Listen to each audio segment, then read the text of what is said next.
Cancer पीडित श्रीमती पिठ्यौमा बोकेर सुनकुसी पुगे, सँगै नदीमा फाल हालेर बेपत्ता भए पराजुली दम्पति। 2083 साउन 20 गति साँझ 5 बजे दोलालघाटको भित्री बजारमा एक वृद्ध लयमा हिँडिरहेका दम्पति देखिन्छन्। वृद्ध फुर्तिलै छन्, हिँडाइ पनि टठिलै देखिन्छ। दौरा सुरुवाल, ढाका टोपी लगाएका वृद्धले पिठ्यौमा श्रीमतीलाई बोकेका छन्। श्रीमती केही अशक्त जस्तो देखिन्छन्। शान्त लयमा उनले श्रीमानलाई अँगालो हालेकी छिन्। दोलालघाट बजारमा कैद भएको सीसीटीभीमा वृद्ध निकै हतारमा देखिएका छन्।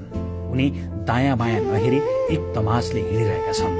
साँझ पर्न लागेको समय, आकाश त मेघै छ, पानी पर्ला पर्ला जस्तो पनि छ, परिहालेको चाहिँ छैन। मानिसहरू आफ्नै धुनमा छन्। बर्खामास भएकाले बजार क्षेत्रमा मानिसहरूको आउजाउ उति साह्रो छैन। शान्त लयमा रहेको बजारमा एकाएक खैला बैला भचिन्छ। मन्दिर छेउबाट सुनकुसीमा मान्छे आम फाले। को कहाँबाट कसरी आम फाले, बजारका मानिसहरूले खासै भ्यू पाउँदैनन्। एकैछिनमा थाहा हुन्छ सुनकुसीमा फाल हालेर अलप हुने अरू कोही नभएर तिनै वृद्ध दम्पति हुन्छन् जो अघि बजार क्षेत्रमा देखिएका थिए।